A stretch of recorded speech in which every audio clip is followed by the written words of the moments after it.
గ్రంథం 8వ అధ్యాయము 12వ వచనం. జకర్యా గ్రంథం 8వ అధ్యాయము 12వ వచనంలో ఇలా వ్రాయబడింది, ద్రాక్షరసము సమాధానానికి సూచన అని చెప్పాడు. ద్రాక్షరసం దేనికి సూచన? సమాధానానికి సూచన. అంటే ఒకరి పట్ల ఒకరు ఏ కలిగి ఉండాలి అంటే సమాధానం కలిగి ఉండాలి. ఒకసారి భానుకుమార్ గారు గట్టిగా మాట్లాడారనుకో, కావ్య గారు మెల్లిగా మాట్లాడాలి. కావ్య గారు గట్టిగా మాట్లాడారనుకో, భానుకుమార్ గారు ఏం చేయాలి? నెమ్మదిగా తగ్గించుకొని మాట్లాడాలి. అంటే ఇరువురు కూడా సమాధానకరంగా ఉండే విధంగా ఏం చేయాలి చెప్పండి? మాట్లాడుకోవాలి. సాధారణ కుటుంబాల్లో ఏం జరుగుతాయి? గొడవలు జరుగుతాయని చెప్తున్నావు కదా, నిజమే. ఎలా జరుగుతాయి? రెండు చేతులు కలిస్తేనే సౌండ్ వస్తుందా, ఒక చేతితో సౌండ్ వస్తుందా? రెండు చేతులు. Very good. భానుకుమార్ చాలా అనుభవాలతో చెప్తున్నాడు అండి. రెండు చేతులు కలిస్తేనే సౌండ్లు వస్తాయంట. అంటే రేపొద్దున మీరు రెండు నోర్లు కలిస్తే వీధిలోకి అరుపులు వినబడకూడదు. ఎక్కడికి? ఒకవేళ కావ్య కోప్పడింది అనుకో, ఒక 5 నిమిషాలు ఆగి అలా కాదమ్మా అని చెప్పు సమాధానంగా. ఒకవేళ భానుకుమార్ కోప్పడాడు అనుకో, కావ్యమ్మ నువ్వు కూడా వెంటనే చల్ల గ్లాసు మజ్జిగ ఆయనకి ఇచ్చి కాసేపు కూర్చోండి అని ఫ్యాన్ పెట్టి అప్పుడు మాట్లాడమని చెప్పు. అప్పుడు ఇంకేం మాట్లాడటం, ఇంకా ఆల్రెడీ లోనికి వెళ్ళిపోయిందిగా. ఏంటది? అది కాదు, మజ్జిగ వెళ్ళింది కదా. కాబట్టి ఇప్పుడు ఎలా ఉంటాడు చెప్పండి? అంటే వివేకం ఉండాలి కుటుంబంలో. ఒకరి పట్ల ఒకరు ఏం ఉండాలి చెప్పండి? వివేకం ఉండాలి. కానీ మనకు జరిగేది ఏంటంటే, భర్త గారికి 100 బీపీ వస్తే వెంటనే భార్య గారికి 120 బీపీ వస్తుంది. ఈవిడికి 120 వస్తే ఆయనకి 150 వస్తుంది. ఇక నువ్వా నేనా అని తనుకుని పడి ఆయాసపడి మళ్ళీ సాయంకాలం ఒకరికొకరు డ్రింక్లు ఎవరు తీసుకుంటారు? మళ్ళా అంత కర్మ ఎందుకండి? అంత పడి దోటం ఎందుకు? తిట్లు ఎందుకు? కొట్లాటలు ఎందుకు? మళ్ళీ సాయంకాలం తప్పుదా?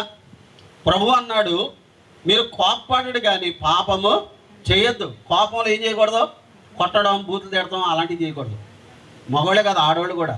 ఇప్పుడు మనకంటే ఎక్కువ తిడుతున్నారు ఆడవాళ్ళు. సీరియళ్ళు, సినిమాలు ఎక్కువైపోయినాయి. ఇందులో చూపించేది ఏంటి? భర్తని కొంగు కట్టుకుని తిప్పుకోవాలి, ఎలా తిప్పుకోవాలని చూపిస్తున్నారు ఇవన్నీ కూడా. కాబట్టి వాటిని చూసి పాడైపోకండి.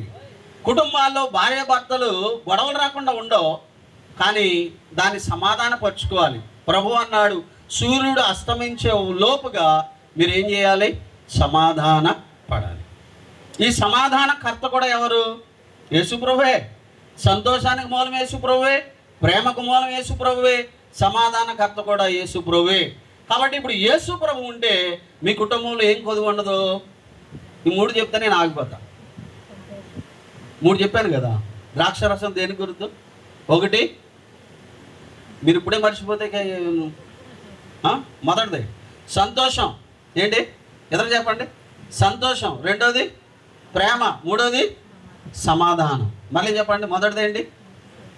సంతోషం. Very good. ప్రేమ. Very good. సమాధానం. ఏంటి చెప్పండి? కావాలొద్దా? మరి కావాలంటే ఎవరు ఉండాలి? యేసు ప్రభు మీతో ఉండాలి. మీరు యేసు ప్రభుతో ఉండాలి. వాక్యం చదువుకుని చక్కగా ప్రార్థన చేసుకుని సంఘ సహవాసంలో ఉన్నప్పుడు ఆ కొదువులు వస్తూ ఉంటాయి. కానీ ఆ కొదువులను ఏం చేస్తాడు? యేసు ప్రభు వారు తీర్చి మీ కుటుంబంలో సమృద్ధినిచ్చి నడిపిస్తాడు. అలాగే చేరువచ్చిన మన జీవితాల్లో కూడా సంతోషం, ప్రేమ, సమాధానం మన జీవితాల్లో కావాలంటే వీటికి మూలకర్త ప్రభు అయిన యేసుక్రీస్తే. కనుక యేసుక్రీస్తు ప్రభుని రక్షకుడుగా అంగీకరించి ఆయన పాద సన్నిధానంలో వాక్యము, ప్రార్థన, సంఘ సహవాసాల్లో మనం నమ్మకంగా ఉంటున్నప్పుడు ఒకడివి తరిగిపోతున్నప్పటికీ కూడా ప్రభు తన కృప వలన అవి సమృద్ధిగా ఇచ్చి ఏ కొదువ లేకుండా మన కుటుంబాలను దీవించి ఆశీర్వదించి ముందుకు నడిపిస్తాడు. చేరిన మన అందరి కుటుంబాల్లో మనకి సంతోషం, ప్రేమ, సమాధానం క్రీస్తు ప్రభువారు తన ఆత్మ ద్వారా సమృద్ధిగా కుమరించాలని, అలాగే వివాహ కార్యములో జతపరచబడడానికి వచ్చిన భానుకుమార్, కావ్యలకు కూడా ఈ యొక్క సంతోషం, ప్రేమ, సమాధానం అనేవి వారి జీవిత దినాల్లో సమృద్ధిగా అనుభవిస్తూ కుటుంబ జీవితంలో ముందుకు సాగాలని వారికి ఈ మాటలు తెలియజేస్తూ, అటు శుభాలు తెలియజేస్తూ దేవుని మాటలు నేను ముగిస్తూ ఉన్నాను.